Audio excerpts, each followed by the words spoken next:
Hello guys, कैसे हैं आप लोग। मैं जानता हूँ काफ़ी टाइम बाद वीडियो शूट कर रहा हूँ, लेकिन क्या करें, फेस्टिवल ही इतने थे। तो आज की जो वीडियो का टॉपिक है वो है ग्राफिक टैबलेट कैसे चुने। मेरे को काफ़ी लोगों ने अभी मैसेज हाल फिलहाल में डाला कि अरे विवेक भाई गायब हो गए क्या, अरे कहाँ चले गए, अरे वीडियो अपलोड कर दो, अरे हमें ग्राफिक टैबलेट लेना है, क्या कर रहे हो।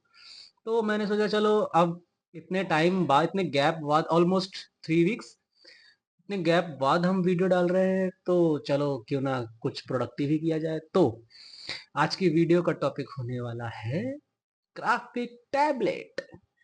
तो देखो, काफी लोगों के मन में जो बिगनर आर्ट, स्केच आर्टिस्ट और ग्राफिक डिजाइनर हैं स्पेशली, अगर देखो, और ये दो फील्ड इंटर रिलेटेड है।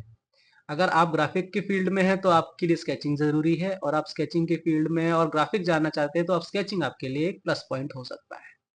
तो अगर आप कंफ्यूज हो थोड़ा सा कि कौन सा ग्राफिक टैबलेट हमें लेना है, कौन सा नहीं लेना है, तो देखो, जब मैंने आज से 2 साल पहले, हाँ 2 साल पहले मैंने जब ग्राफिक टैबलेट लिया था, तो मेरे दिमाग में दो चीजें थी। फर्स्ट वन थी कि हाइप। हाँ देखो, हाइप इन द सेंस कि आप यूट्यूब पे लाखों वीडियोस देखो, कोई बोलेगा ये एक्सपेन अच्छा है, कोई बोलेगा हियन अच्छा है, कोई बोलेगा कुछ अच्छा है, कोई बोलेगा ये अच्छा है। But you have to choose, आपका बजट क्या है और आपकी नीड क्या है। देखो, ग्राफिक टैबलेट दो दो टाइप के होते हैं, एक डिस्प्ले, एक नॉन डिस्प्ले। अगर आप शुरू से शुरू कर रहे हैं, आप बिगनर हैं, तो मैं आपको प्रेफर करूंगा कि नॉन डिस्प्ले से शुरू करें। नॉन डिस्प्ले बहुत अच्छी क्वालिटी का, देखो, सबसे बड़ी बात क्वालिटी की अगर बात करें हम, तो एक चीज हमें ध्यान में रखनी है कि हमारी नीड क्या है। अगर हमें स्केच प्रैक्टिसेस और डिजिटल आर्ट के लिए लेना है, तो एट द वेरी बिगनिंग हमारे लिए नॉन डिस्प्ले ग्राफिक टैबलेट अच्छा होता है। जो कि अगर आप बजट की बात करो तो starting from the range to 2000 to 10,000 के बाद तो आपको 10,000 से नीचे ही आपको काफी अच्छे खासे डिस्प्ले वाले मिल जाएंगे। बट अगर आप बिगनर हैं तो I will suggest you not to go for a display one, क्योंकि देखो, अगर मैंने पहली वाली बात करी हाइप के अकॉर्डिंग, अगर आप किसी की सुन के अगर ये खरीदोगे तो इट्स नॉट गना वर्क। ठीक है, इट्स नॉट गना वर्क।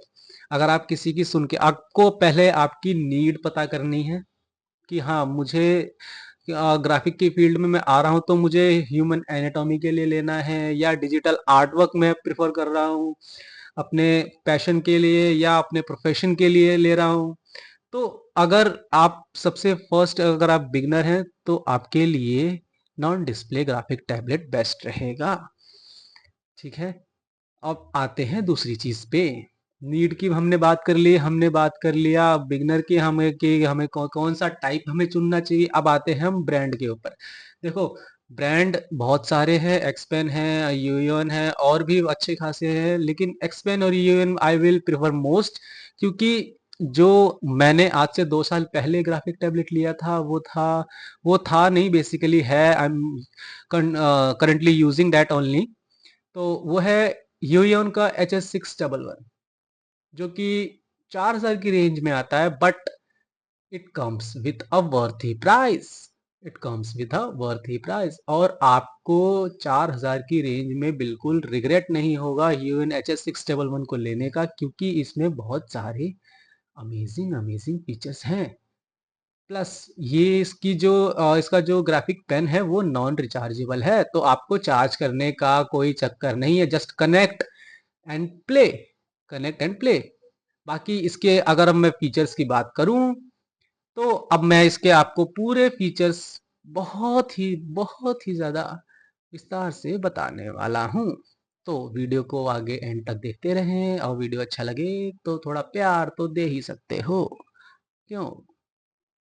जिसकी मैं बात कर रहा था वो ये रहा, यूएन का HS611। It comes with a non rechargeable graphic pen, जो कि ये रहे।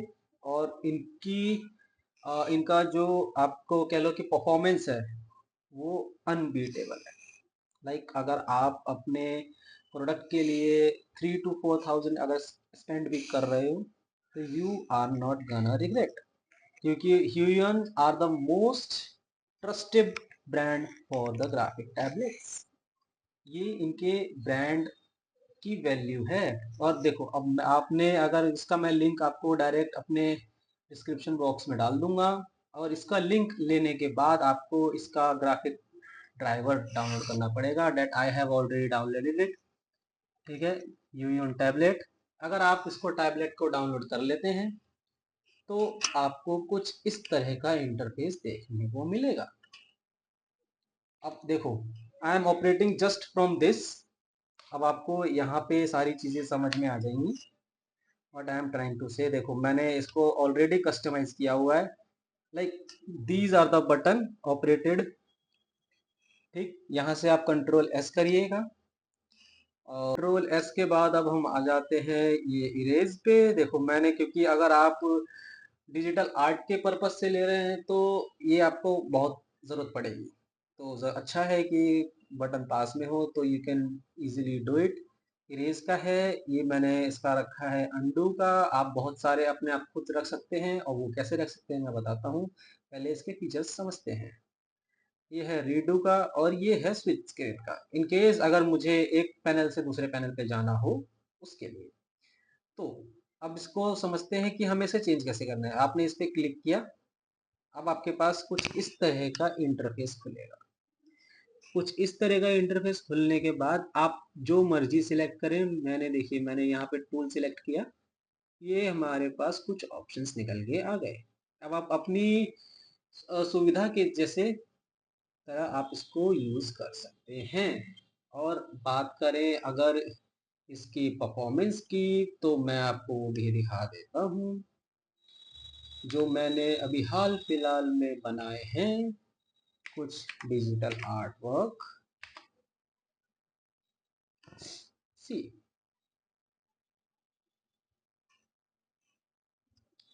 जब तक ये ओपन हो रहा है तब तक आप अपने थोड़ा एफर्ट दिखाओ, और वीडियो अच्छी लगे तो सब्सक्राइब का बटन दबाना मत भूलना।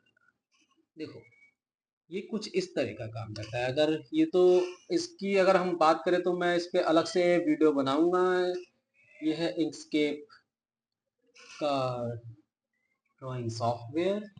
ठीक है, इस पे मैं एक अलग से पूरी वीडियो बनाने वाला हूँ, और ऑलरेडी मैंने एक वीडियो बना भी रखी है। ये देखो,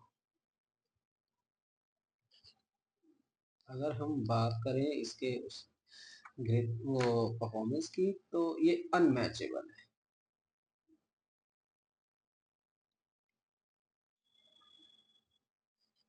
और ये कैलीग्राफी पेन है, इसलिए ये कुछ इस तरह का परफॉर्म कर रहा है। आप यहाँ से चेंज कर सकते हैं इसका। मैं, आप टेंशन ना लो, मैं अलग से इसकी वीडियो अपलोड कर दूंगा। ये देखो, ये तो रही इन फंक्शंस की बात। अब आते हैं इन फंक्शंस पे। देखो ये आपको मिलेगा म्यूट अनम्यूट का, दैट इज प्रॉपरली वर्किंग। ठीक है, ये वॉल्यूम इंक्रीज डिक्रीज है। और ये आप स्लाइड, ये अभी यहाँ वर्क नहीं करेगा। ये आपको स्क्रीन बड़ी करने के लिए, जैसे आप यहाँ से स्लाइड करेंगे तो स्क्रीन छोटी हो जाएगी, और यहाँ से ऐसे स्लाइड करेंगे तो बड़ी हो जाएगी। जबकि मुझे इसका बहुत अच्छा फीचर लगा। और ये है स्प्लिट स्क्रीन। देखो जो मैंने ऑलरेडी सेट किया हुआ था इस पे, वो है यहाँ, दैट इज प्रॉपरली वर्किंग। और मुझे इसका मतलब अभी तक नहीं समझ में आया है, या कह लो मैंने इसे यूज अभी तक किया नहीं है। तो ये था video all about graphic tablet Huion HS611। अगर आपको इसका फीचर्स और इसके, मैं मानता हूँ थोड़ा ओवर प्राइसिंग भी क्या, देखो ये आपको आपका पैनल ये बड़ा है, ये A4 साइज का पैनल है। It gives you a proper space to work on. बाकी अगर देखो ये थोड़े ग्राफिक टैबलेट अगर आप 2000 1500 में तो शायद ही आता हो, आई थिंक सो। 2000 की रेंज से स्टार्ट होते हैं ग्राफिक टैबलेट, तो वो आपको थोड़े छोटे पैनल में देखने को मिलेंगे। इनका वर्क स्पेस थोड़ा छोटा, लेकिन अगर आप थोड़ा पैसा अच्छा देखो, जितना पैसा पैसे को स्पेंड करोगे उतना आपको चीज़ें अच्छी मिलेंगी। तो मेरा कहने का मतलब है, अगर आप अपने प्रोडक्ट के लिए 3 to 4,000 स्पेंड कर रहे हो तो you are not gonna regret. ठीक है? और अगर इस HS611 हीरोइन ग्राफिक टैबलेट में आपका थोड़ा सा भी इंटरेस्ट अगर जागा है तो मैं इसका लिंक डिस्क्रिप्शन में डालने वाला हूं। आप वहां से जाके, हाँ नहीं मिल रहा मुझे कोई कमीशन, नहीं मिल रहा, कमीशन की पड़ी रहती है इनको। तो मिलते हैं एक नए वीडियो में ग्राफिक ड्राइंग सॉफ्टवेयर के साथ। तब तक के लिए अपना ध्यान रखें, अपने प्यारों का ध्यान रखें, और वीडियो अगर पसंद आई हो, आई होप सो, थोड़ी सी भी अगर पसंद आई हो तो थोड़ा सा वीडियो को प्यार दिखाना ज़रूरी समझें, क्योंकि ये आपका थोड़ा सा प्यार हमें इतना मोटिवेट करता है टू वर्क ऑन। और इस चैनल पे दो टाइप की वीडियोस हमेशा आती रहेंगी, एक यूट्यूब अपडेट्स की और एक ग्राफिक और स्केचिंग से रिलेटेड। तब वो अपना ख्याल रखें, और वीडियो देखने के लिए शुक्रिया।